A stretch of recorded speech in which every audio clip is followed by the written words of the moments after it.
things my ex-best friend did and I still stayed.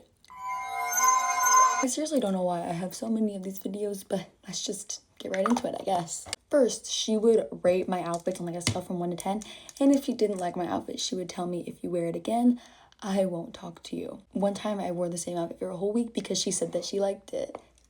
Don't do that. Next, she told me that nobody actually liked me and it would just be better if I just myself.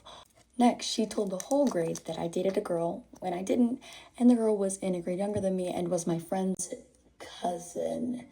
So that friend no longer talks to me because of it. Wow. And finally, she did freaky stuff with another girl at my birthday party. At my birthday party. If y'all have any stories that y'all want to tell, you can send them to me and I'll tell them anonymously, or I can name drop if you want. But that's all. Love you guys. Bye. I will never forget how one day I was in school singing Itty Bitty Piggy by Nicki Minaj, and this Muslim girl came up to me and said, "Oh, you know Arabic?" And I said, "Nah, I don't know what you're talking about."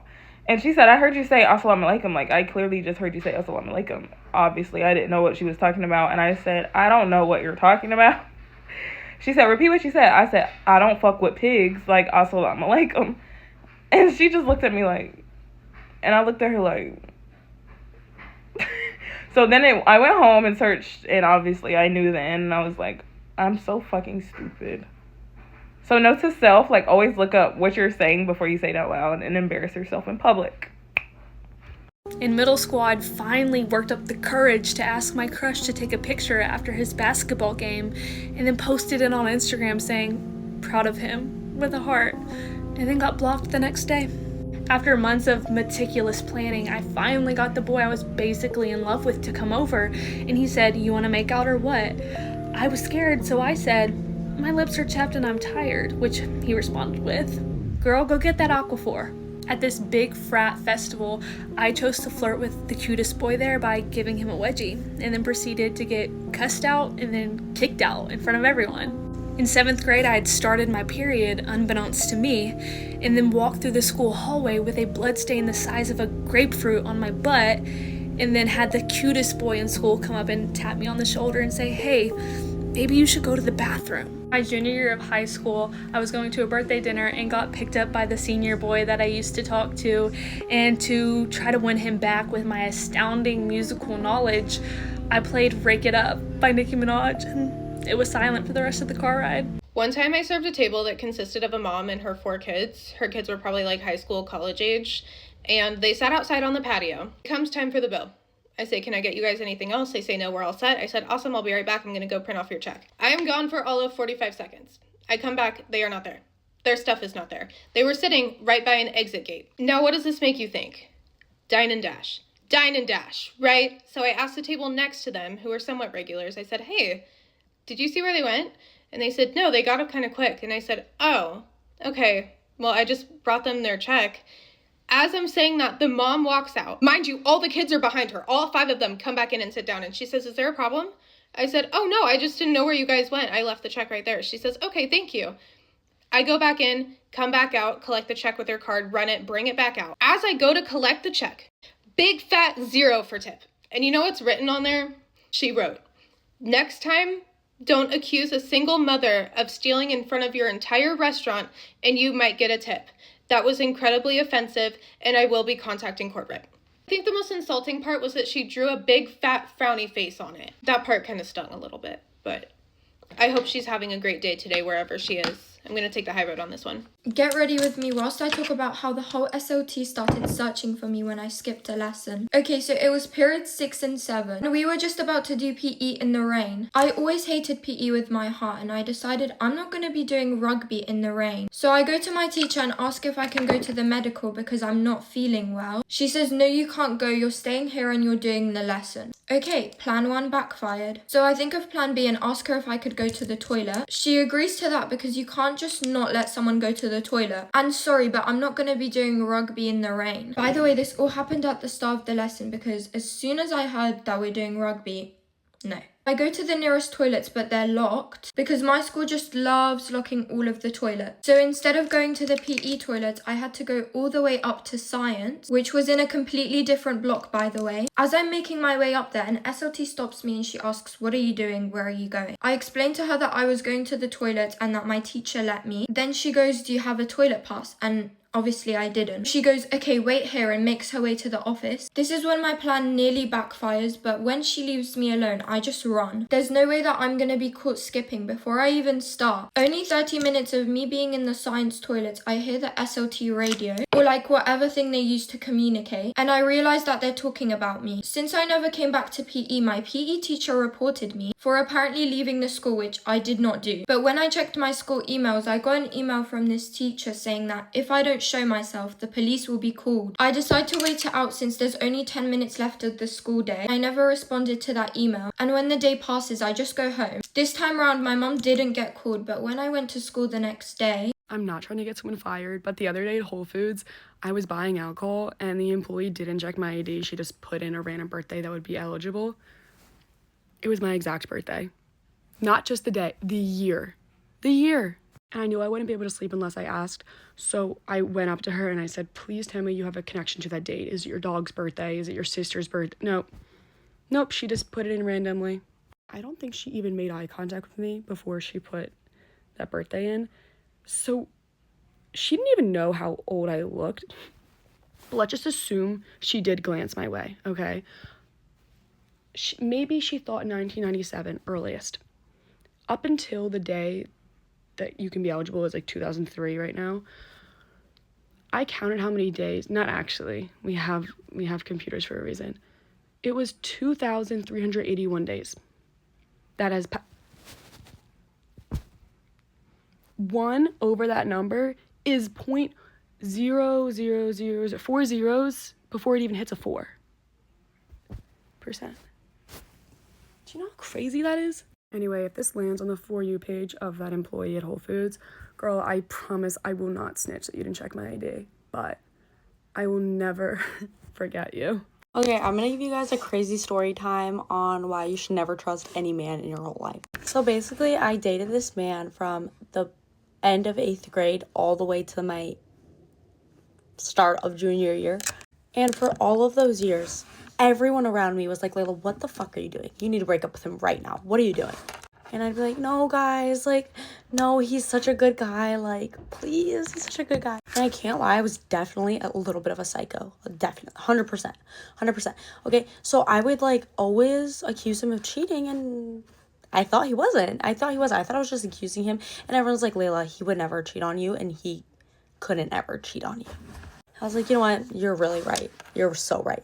Okay, so all those years, I was convinced he would never cheat on me, all this stuff. So I didn't really give a fuck what he was doing ever. Okay, fast forward. I've had 2 boyfriends since then, and Damien, of course, my literal husband. And I start working this job at a restaurant, and I get really close with one of my coworkers. She's my age. We're still really close.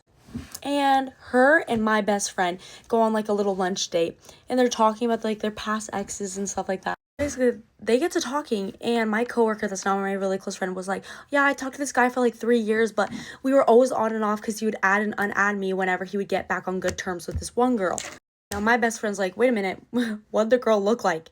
And she was like, "Oh, she was like blonde. I can't really remember what she looked like." And she was like, "Bro, that's fucking Layla." And the crazy part is, I checked this man's phone every fucking day. And we were never on and off terms. He told her that for sure, obviously. But we never went on a break, ever. I was so confused. I was like, how could he possibly have gotten away with that? Like, how? And, like, he would send her crazy stuff. Anyways, fast forward, the other day I was like scrolling my camera roll and I found a screenshot of her fucking Instagram from a long time ago, and it was him liking the picture. And I remember I sent it to him and I was like, "Why are you liking other girls' posts?" And he probably told me it was an accident or something, and I believed him. Yeah, no one ever, like, literally nobody could ever imagine this man cheating on me, because that just wouldn't make sense. I don't know how to explain it, but it just wouldn't. But he did. Oh, he did. For 3 fucking years, too. Get ready with me to go watch the Super Bowl and story time on how I got a concussion on the 4th of July. So let's go. I am almost done, but how was y'all's 4th of July, guys? Because mine was a little... Okay, so basically yesterday, a lot of my friends came over, my cousin's friends, my sister's friends, like everybody and their mamas was here. And we rented like a big water slide that goes into our pool, and it was low-key fun. Like we had a blast. Anyways, so we all got out the water, and then more people arrived, so then we all wanted to get in the water more because everybody was like getting in the water, right? And anyways, so I walked outside thinking we're gonna start on the slide and then, you know, go in the water, right? So whenever we walked outside, everybody was on the slide, like everybody. And it's like the slide is like 12 feet up in the air. There was like 8 people already on it. Okay, so we all like started like getting up on the water slide, whatever, right? This and that and the third. Okay, so anyways, I climbed up and it was 2 other people behind me that were climbing up. So as soon as I got up there, it was like 10 other people. It was Eric, it was freaking a lot of other people, okay?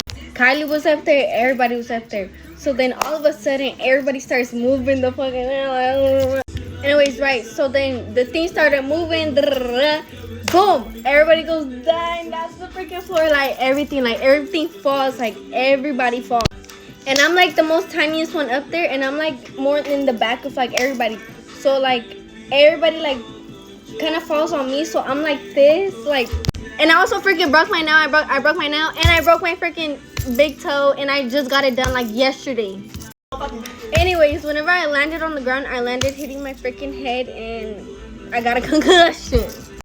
Anyways, my mom took me to like the little like emergency room just to like get me checked out, whatever. And all they said is I had a concussion, but it wasn't like a severe like bad thing, like, you know, it was just like, you know, like a knot on my head, like, you know. Anyways, I'm gonna go with my favorite setting spray. You already know this is my favorite setting spray ever, like. Anyways, yeah, that was my 4th of July. Thank you for listening to me, and I'm gonna go get ready for the Super Bowl to watch at the Fan Fest. And yeah, so if you want to see me get dressed, go to the next video. Bye. Okay, so story time about the time that a school made their student section write me apology letters because they were so hateful to me. Okay, so this is the first round of regionals, and we're playing this school, and we play like complete doo-doo. I play pretty good, but we play like complete doo-doo. And after the game, I'm like crying because it's our last game of the season because we didn't make it to state. And these boys like video me crying, walking to the freaking locker room, and like post it, and like they're posting all kinds of stuff about me on TikTok and messaging me on TikTok, like saying rude, hateful, disgusting things. And I was just like, okay, that was going on. Our season was over, and I was going through like a break or breakup, whatever you want to call it. It was like a whole bunch of stuff going on at once, and I was in a terrible place. So my sister took it upon herself to call that school and tell on them and email their coach and call their football coach and call their athletic director.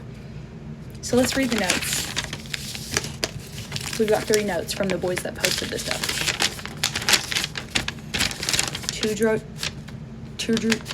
Why can't I say my own name? To Drew Jackson. I'm sincerely... Okay, pause. I can't talk. I'm sincerely sorry for making fun of you at school. And... Wait, hold on. What? I'm sincerely sorry for making fun of you, school, and you personally. You are a great player, but you just had a bad game. Guys, let me throw my stats out there. I had 15 points, 8 rebounds, 6 assists, and 5 steals. If that's a bad game, I'll take that every game. But I did miss 2 wide open layups, so that's why it looked so bad. But there's my stats. But you just had a bad game, and you still scored 12 points. No, I had 15. Like, get it right. Come on, get it right. So again, sorry for harassing you, from Braxton. Braxton then later ended up messaging me on TikTok apologizing again, so I respect him. But he was wrong. I had 15 points. And then when I told him, I was like, actually, I had 15 points, he was like trying to flirt with me. I was like, bro, like, go on with yourself. Go on. Next.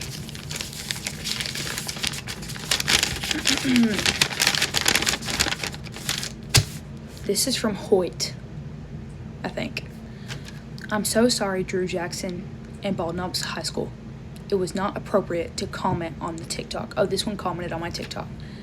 It was bad sportsmanship, and I understand y'all's season is over. It was a joke that was taken way too far. I wish the best of luck to y'all and respect y'all for calling the school about. Sorry, Bald Knob High School. Sorry, Drew Jackson. Sorry, Perryville High School, for making us look bad on the basketball court and sports. I wish Bald Knob the best of luck. This one's an okay apology. Next and last one. To Drew Jackson from Chandler. I'm sorry I commented on your video. The comment was meant and directed towards the person that was trying to fight my teammates. Okay, pause. My sister commented and was trying to fight their teammates. Unpause. However, you played amazing last night, and I'm sure you'll play college ball. I'm 15 years old. Please don't sue me. My sister also threatened to sue them. You're a great player. Good luck next year. I'm sorry again. So, anyways, W sister for doing that. And that's funny as freak. When I was 16 years old, I snuck a boy into my house for the first time, and it did not go as planned. My room in my house used to be right next to my mum's room, but when I turned 16, I moved up to this room, which is the little loft room at the back of the house. So it's kind of secluded, private, and it has its own back door downstairs. Naturally, I was like, perfect opportunity here. I've got my own private little area. Let's invite a boy over. I had been talking to this guy, and he was messaging me, and we were talking about him coming over, and I didn't think anything could go wrong because no one can hear my room from their room, so it should be fine. So I got all ready, put on a cute little outfit, and the boy said he was on his way. He got an Uber, and he was like waiting outside my house. For some unknown reason, my stepdad had decided that this night he was going to stay up until 1 a.m. in the living room watching TV. This guy's already outside my house, so I'm like, well, can't back down now. We're going to have to just make this work. So the problem with that was, in order to get the boy around the back of my house and through my little back door, was he had to pass the living room windows. So I was trying to figure out a way around this. And then suddenly my stepdad just decided that it was a good time at 1 a.m. in the morning to go walk the dogs. So I see him getting ready to leave, and I'm like, get out of the front of my house, like hide behind a fence or something, I don't know, just get out of there so he doesn't see you. Once he was out walking the dogs, coast was clear, and I snuck the boy in to my room. Not sure how, but I think my stepdad just kind of knew something was going on, and he was like super sus, and he came and checked on me when he got back.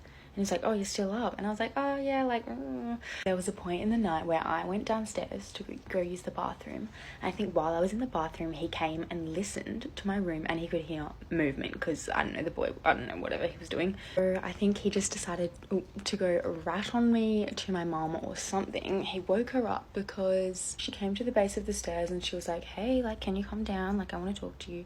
And I was like, oh, so scared, did not know what to do. And she basically brought me downstairs, and she was like, is there anything going on that I need to know about? And I was like, no, what are you talking about? I'm just trying to get some sleep now. It's pretty late. And I like stuck to it. I was not ratting myself out. I guess my stepdad must have been like, no, she's lying, because my mum came back and she was like, I'm coming up to your room. And this boy is like, what do I do? And he like slips down the side of my bed and he's like lying under the bed. My mom comes up and she's like, I don't really think you're being honest with me. Do I need to like check your cupboard? Do I need to check behind the curtains? Blah, blah, blah. And I'm like, no, like you don't. And she was like, look, I don't want to invade your privacy, but I think something's going on here. I'm going to trust you and I'm going to leave. And I was like, okay, yes, please. And then my little snitch of a cat came up into my room and started walking under the bed and meowing. Mum was like, okay, I'm gonna look under the bed. She looked under, locks eyes with the boy. Most scary moment of my entire life. Probably the boy was probably more traumatized than me, to be honest. But my mom stood up and she looked me dead in the eyes and she was like, "You lying little bitch." And that was the scariest moment of my entire childhood. Like, I thought I was gonna get my ass beat. Anyways, so that boy and I ended up dating because he wrote my mum a letter being like, "I'm so sorry that I did this, like I really care about your daughter, blah blah blah," and we ended up dating and now we broke up. But I don't know, I feel like everyone has such successful sneak-in stories and I flopped.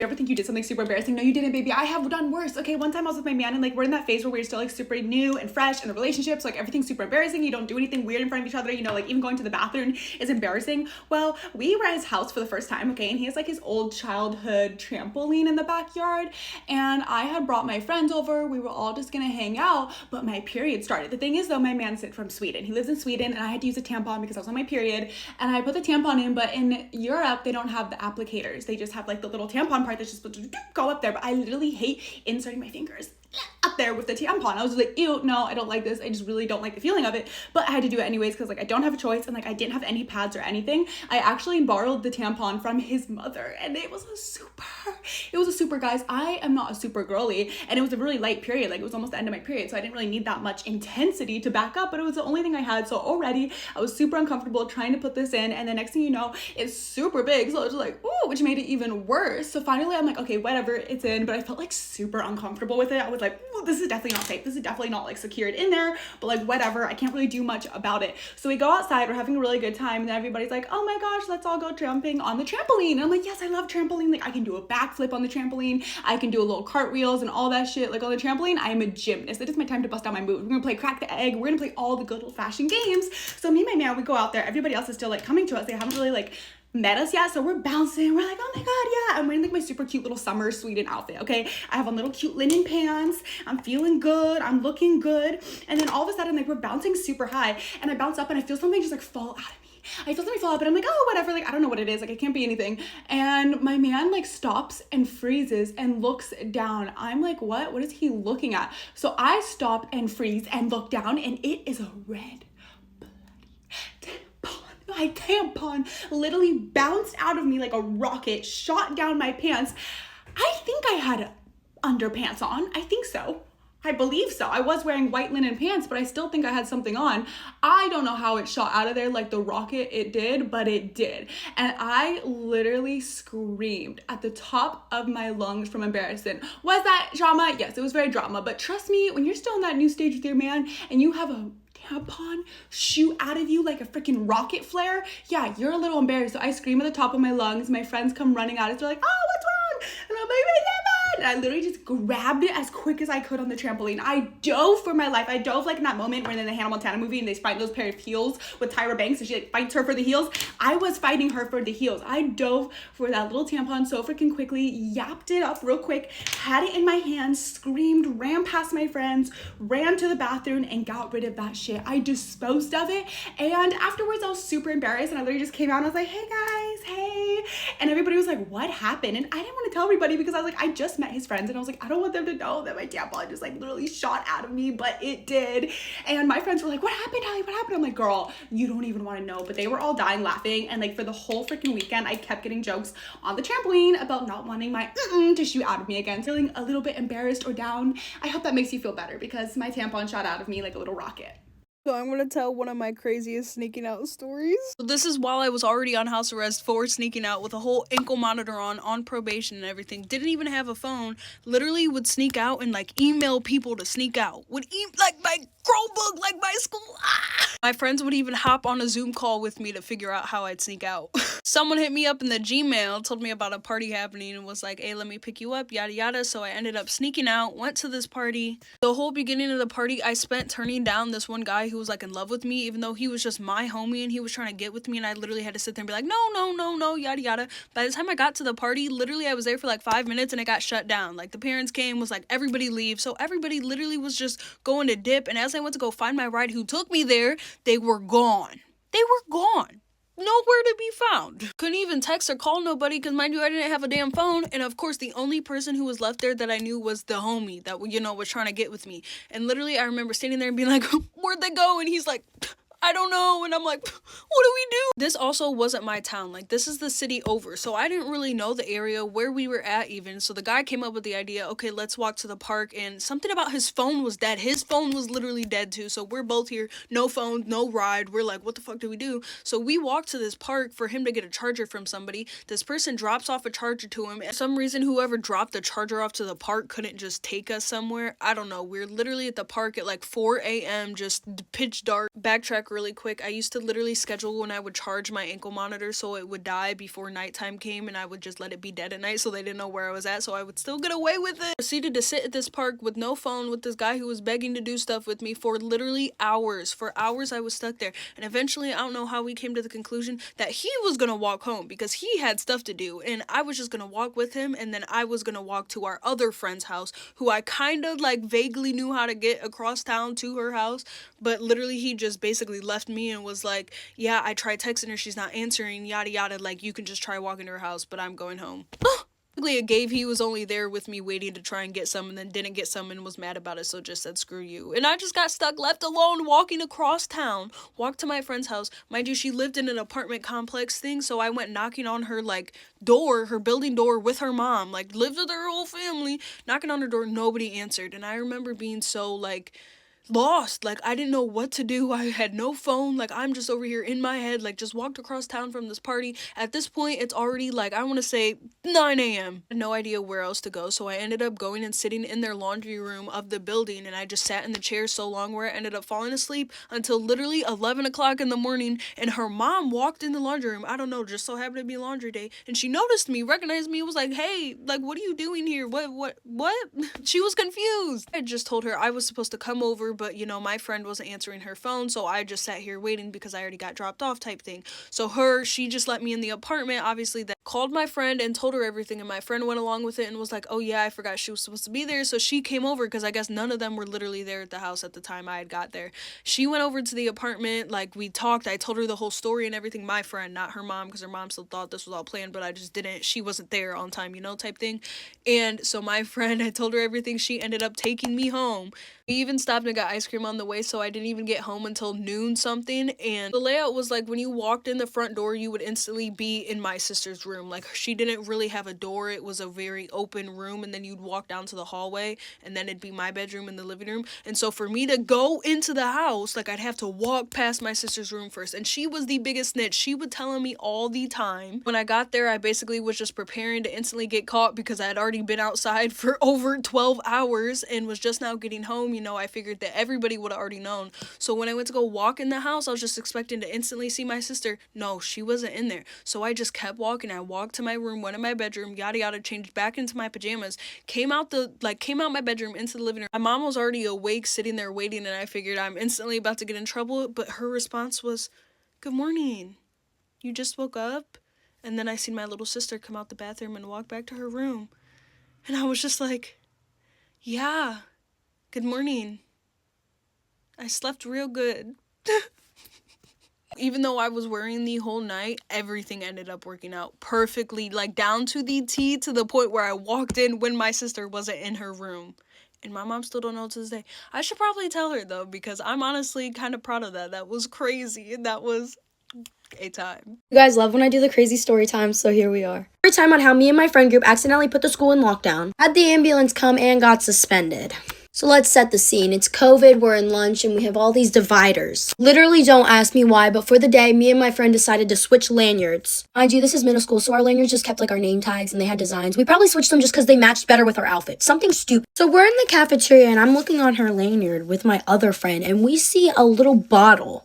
At this point, there was no discussion. She grabbed it, pointed it at herself, then sprays this unknown substance at herself. When we all start coughing and can't breathe, we realize it's pepper spray. The smell quickly moves through the whole cafeteria. At this point, they evacuate the whole entire cafeteria and move us all into the auditorium. Once we get to the auditorium, the police show up, the ambulance show up, and they tell us all that we're not leaving until they figure out who did it. I'm sitting with my friend that brought the pepper spray to school and the one that sprayed it, not knowing what it was. At this point, they're both terrified, saying that we shouldn't say anything. I honestly really had nothing to do with it. I was just a bystander. So I was like, that's your guys' call to me. One of my classmates started to have an allergic reaction and left on the stretcher. I was like, I'm not sitting here anymore. At this point, all the administrators are going through people's book bags, walk up to them and tell them what happened and explain that it was an accident. Honestly, worst decision ever. Honestly, only spoke up because I was concerned about that girl, not thinking that I would be punished.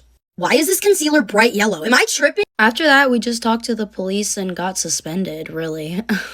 It really makes no sense why I was suspended because I didn't spray it, I didn't bring it. The only way they knew that I was involved was because I was trying to help them.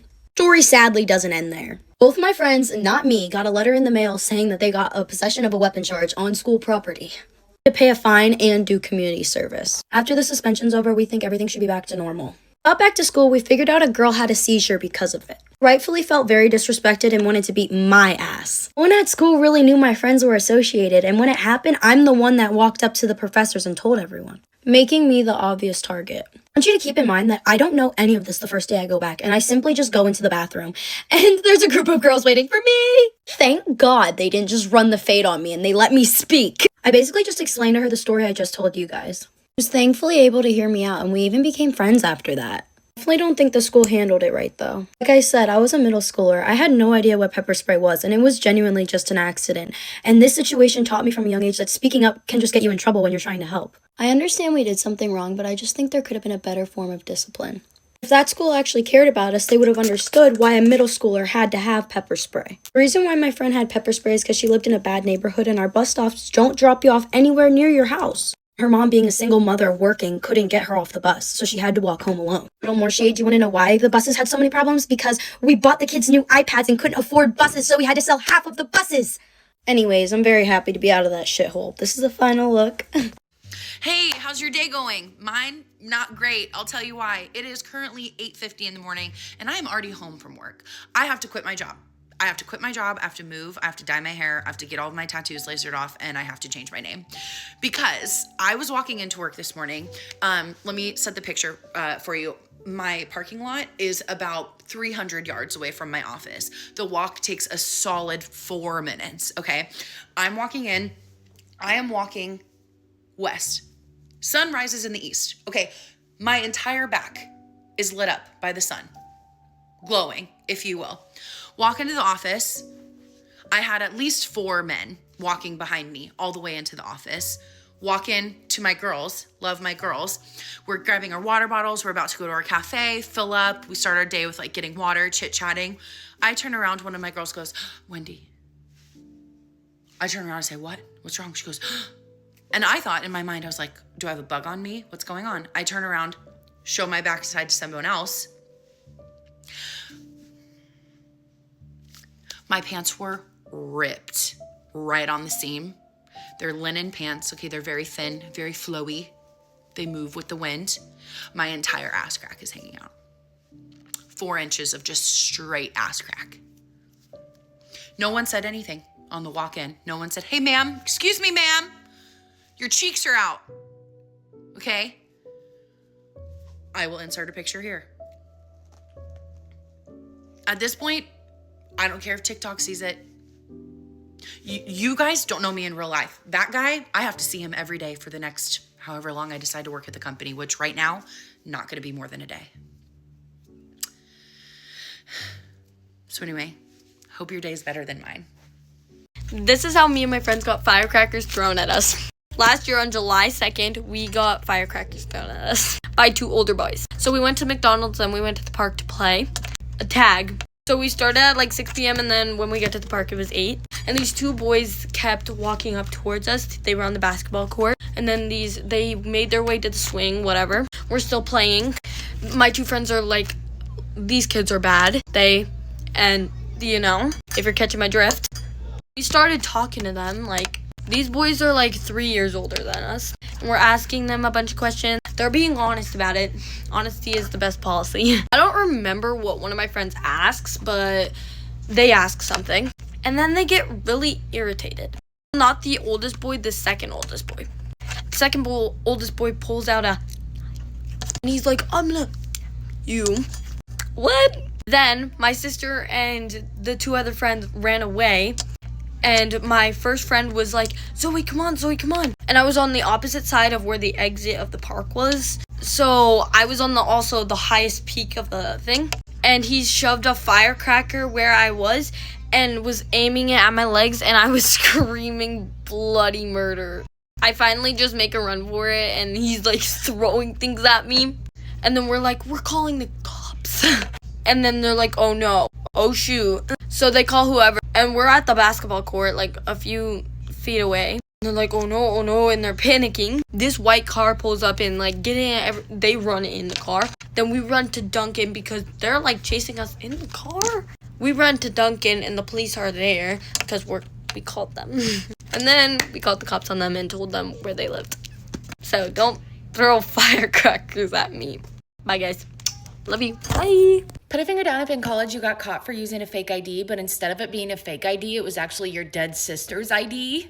My sister and I were 4 years apart and literally looked like twins. Going into my freshman year of college, I only asked for one thing for Christmas from her, and that was one of her IDs. So technically I used this ID for 2 or 3 years, but going into my small town bar, they already knew who I was, well, who they thought I was. I really have to use the ID that often. Going into my junior year, I was only 20 years old and my sister passed away.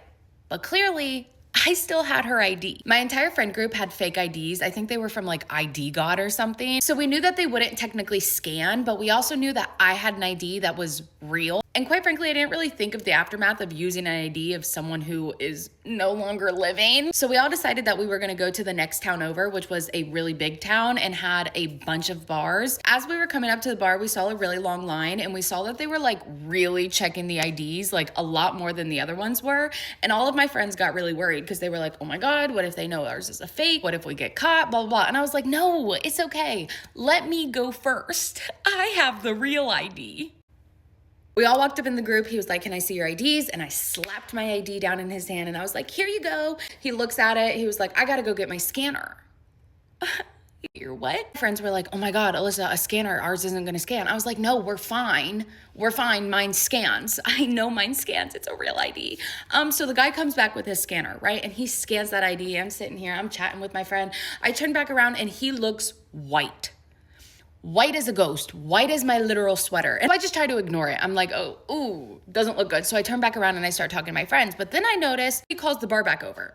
Another bouncer. Yeah, and I was like, this is a little weird. So the other bouncer comes over and he scans the ID too. And he just looks at me, literally like this, eyes wide open, his mouth is basically open. He's like, he said, ma'am, this is coming up deceased.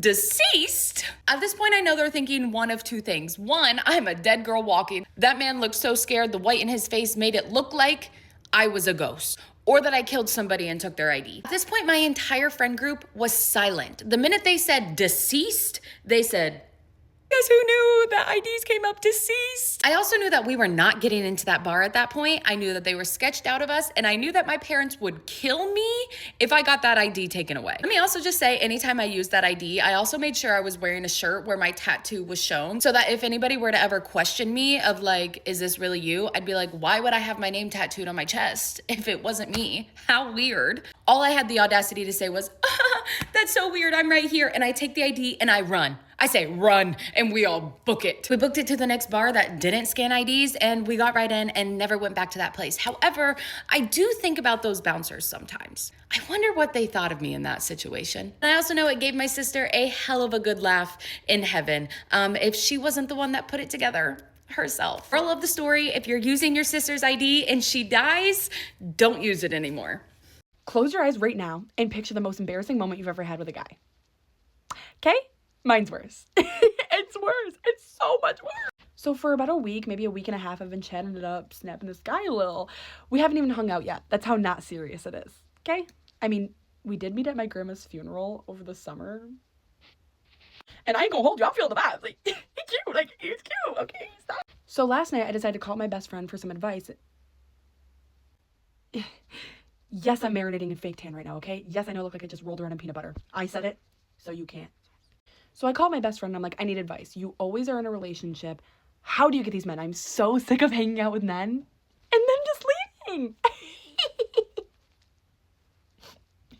So I asked her how, and she told me before she got her boyfriend, she literally would just picture that he was already her boyfriend. Like, she would walk past him in the hallways and be like, oh guys, there's my boyfriend. There he is. Like, you know. So I was like, okay, like, we're half joking, half dead ass.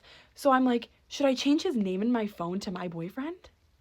Right. So every time the notification pops, so we hang up, the name has been changed, we're snapping, me and the guy, and we start texting. You know, I'm feeling like Duke Dennis, risen him up, serenading him over the phone a little bit.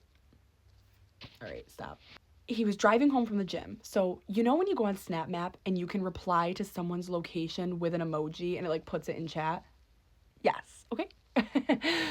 I replied to his location with the little eyeball emoji, the one that's like, you know what I'm saying. And I sent it in the chat. Okay. And I put a little text. Yo, why are you on the way to my house? Funny, cute, flirty. I scroll out. I'm scrolling on TikTok, double chin out, feeling like a chud. He is speaking. Not typing, speaking. Oh, he's feeling bold, sending a voice now. Okay, fun, let's listen. It's him dying laughing. Why is my name my boyfriend in your phone?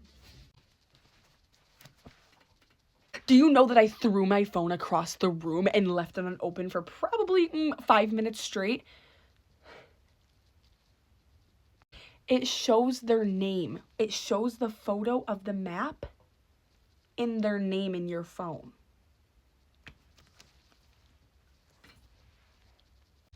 My palms are literally shaking just reminiscing on this. When I finally got the courage to grab the phone, I picked it up. The only thing I could reply with was that English? The only thing I could reply with is, ha ha ha ha ha, OMG, no. You gonna fucking explain, buddy? Because if I was him, I'd be running up the fucking block, far away from my ass, calling the local police station and asking for a restraining order against the girl that I met at her grandma's funeral. But yet, he's still there, so... Also, just realized posting this makes it 10 times worse because now I really look like a sociopath. So, please don't tell him. This is why there's no relationship, okay? It's not some conspiracy where you gotta make their name my boyfriend. It's just me. Because the reasons like this. Yep. Since some of y'all want to bully me, I'm gonna give y'all a real reason to bully me. 3 years ago, I was 19 years old. I was at the beach. We went to Waffle House for breakfast. My mom and I, this is actually a good story of her. We went to Waffle House for breakfast. I got hash browns, extra smothered, extra covered. If you don't know what that means, it means extra cheese, extra onions. They're just so good. They're so delicious. Well, we decided to walk 15 minutes down to Alvin's Island. I thought, no big deal. I'm in my little swimsuit. It's a hot pink swimsuit. That's all I've got on. We go into Alvin's Island. I'm looking around, and my stomach starts rumbling, like really bubbling. And I'm thinking, that's not good. And so, I do my thing and whatnot. And then I go into the t-shirt aisle, and I'm thinking, I feel like that may have been more than just a toot. Think it might have. So my mom comes over there. I'm like, hey, can you please look in my swimsuit bottoms? Just pull them back. See if you see anything back there. So she pulls them back. She said she didn't see anything, but I just didn't believe that. I felt like something was in there. And I didn't know how to check. They didn't have an available bathroom. They didn't have the bathroom for their customers, which I think is crazy. So you know what I do? I pick a wedgie. And you know what happens to me? I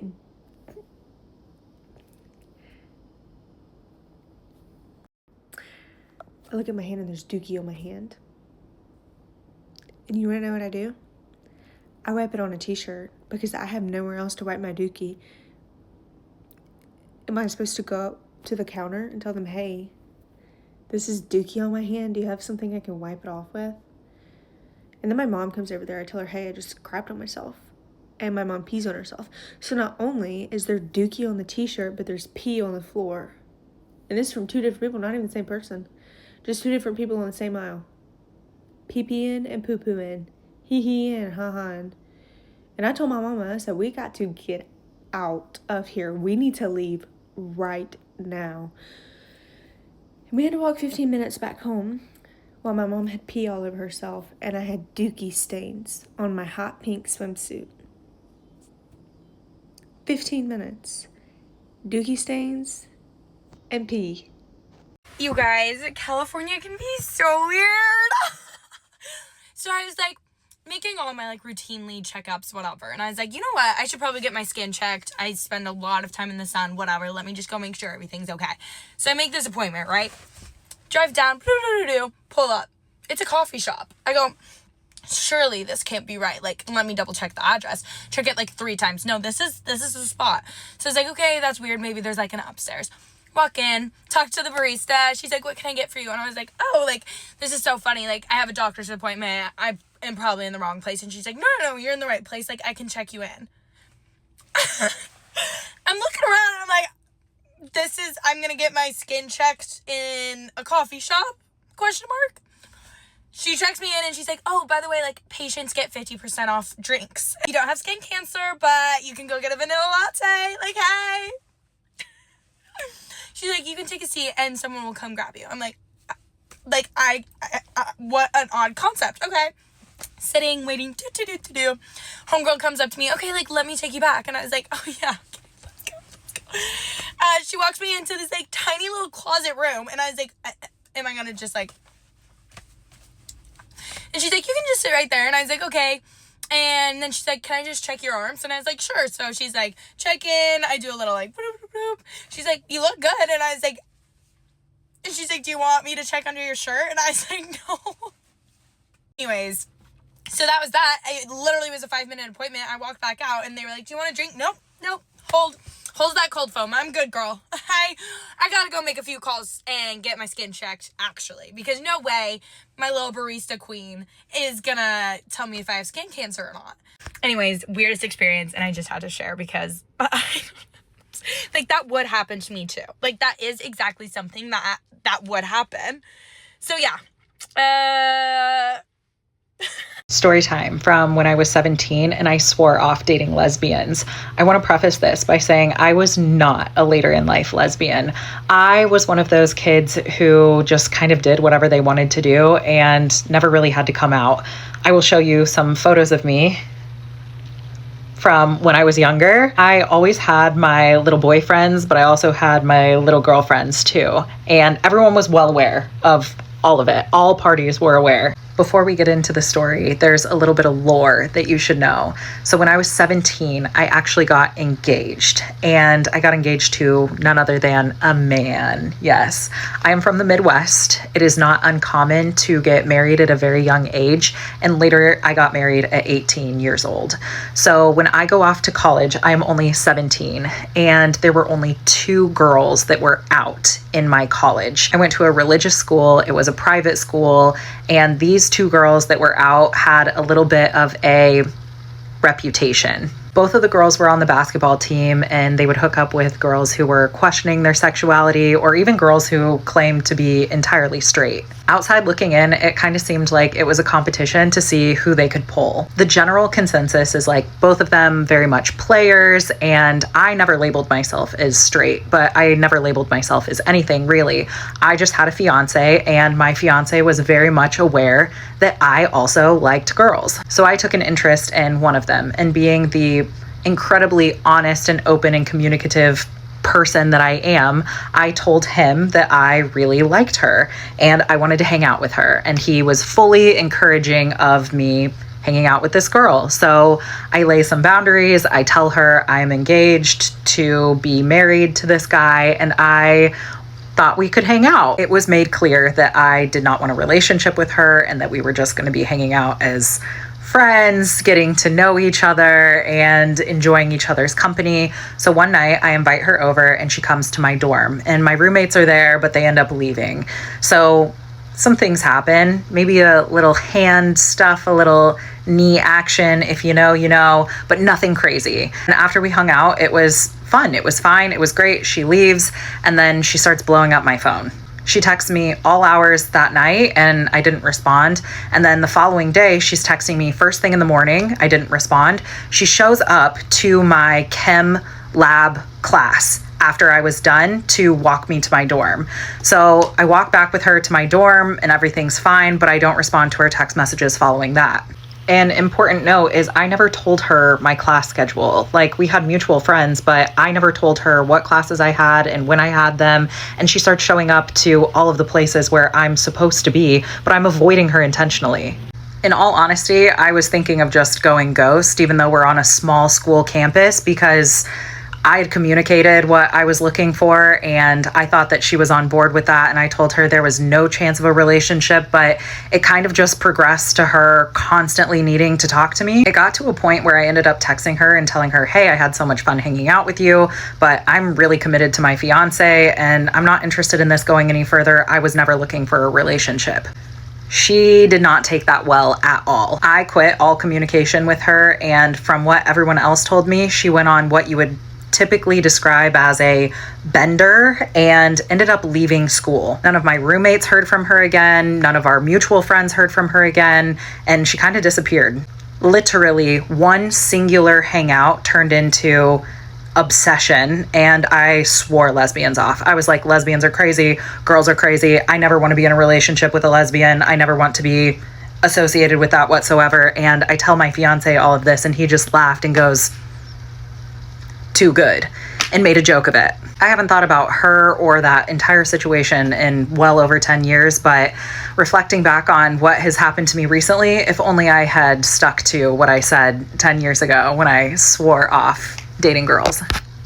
We listen and we don't judge. When I was in 5th grade, I lived with my grandparents, and my great-grandma was living with us at the time, and she was gonna die. She died maybe like a month after her living with us, but she was already like on her way, you know, but she was still talking and everything, and she was still able to move, all that, you know. Anyways, we listen and we don't judge.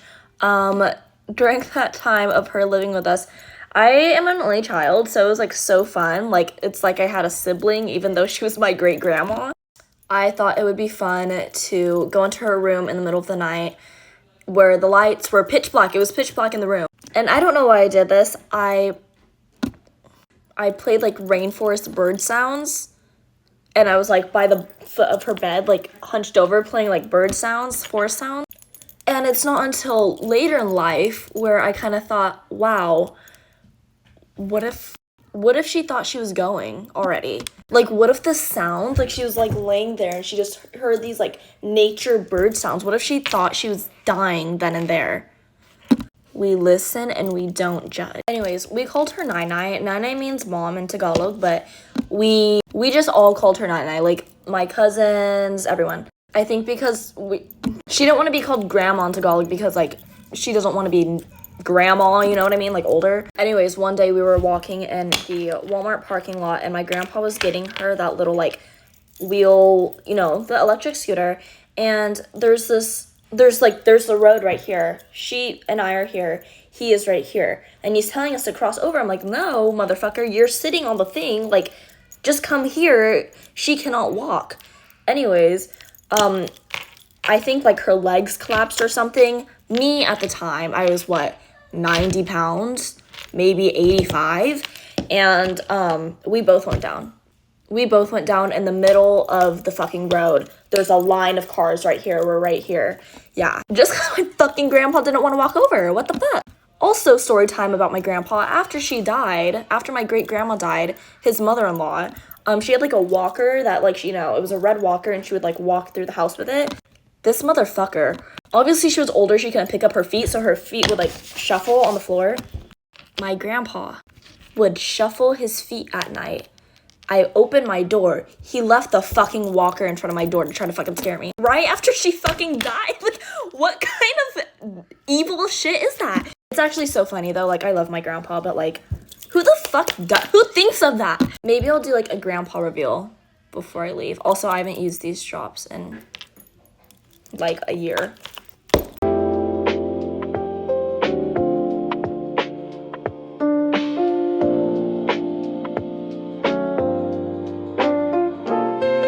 Get ready with me while I tell you about this wild dream that I just had, because it is like burned in my brain and I'm not sure if I can articulate it, but I'm going to try. I'm in my Tahoe, but my little sister's driving, the one that I have no contact with. She is trying to drive us off a cliff and is like swerving back and forth. We have all my kids in the car and one of our old childhood friends named Gabby. Gabby and me are freaking out, like, please, like, let someone else drive. Like, why are you driving like this? Please stop. And so finally, me and Gabby convince her to let me drive. By this point, we're on a train track and the train, like, just ends and it's just a canyon below us. I back up and I start driving through what is like the middle of nowhere. I drive into a pile of tires. All 4 of my tires explode with all 3 of my kids in the car. My little sister's like, see, I told you you're an idiot. And Gabby runs off. Of course, I gather up my children and I am now searching for help. There's no cell phone signal. I come across this dilapidated trailer and these people that are really nice. They're letting their kids play in the junkyard. I just let my kids go play with the other children while I talk to this man. And he says he's going to help fix all 4 of my tires real fast because apparently, like, he does towing or something. And I'm like so thankful, and I'm thinking, oh my gosh, these people are so nice. I'm not one to judge. It's fine if they live in a dilapidated trailer in a junkyard. Doesn't bother me at all. This man proceeds to say that he is going to drill 4 pieces of wood and some tires into the axle of my car. Don't know how that would work. I keep thinking I don't want to call my husband because my husband's going to be mad at me. In real life, my husband would come and save me and tell me to get a tow truck, okay? But I'm not thinking clearly in my dream. Some time has gone by. They have not fixed the car because they're so obsessed with getting grape-flavored 99 shots. Which, if you know anything about 99 shots, grape-flavored is like the worst flavor because it's nasty liquor to start with. But like, they're obsessed with the grape flavored 99, okay? And so they lose track of time and they will not fix my car. But now I'm there and I keep losing my kids in the junkyard because my kids are playing with there's 10 other children in this house. I am walking through the dilapidated trailer seeing that they have no furniture and none of these kids have any beds. So then I'm a little bit worried. And then I see that there's a couple grandmas smoking out of a crack pipe. And then it all clicks together that I am not where I need to be and I need to get the hell out of there. At this point, I have no cell phone service, no car, and I can't find my children. So I'm constantly searching, trying to hold a baby. And then I keep realizing that Atticus is not, it's not Atticus. It's someone else's baby. I'm like, look, there's my baby. It's someone else's baby. There's so many babies and children running around this junkyard that has rusty screws everywhere and random pieces of wood and tire everywhere. And I cannot find my kids. Oh, and somehow now Tati is with me, even though she wasn't with me in the car to start with, but now Tati's there. And I'm worried about how do I get Tati out of here, because Tatiana's socializing with all the crackheads, and they love her, because everyone loves Tati. And so they're obsessed with 99 shots and the crack pipe, and I'm trying to find my children through this place that now looks like a hellhole, and I can't get a ride out. Luckily, I woke up. I actually have no idea what the heck was going on in that dream, but it was terrifying, almost driving off a cliff and then having to try to get these strangers to fix my car. Why would I rely on some crackheads to fix my car? Trusting them with my children? I have no idea. The dream literally motivated me to go get my car an oil change.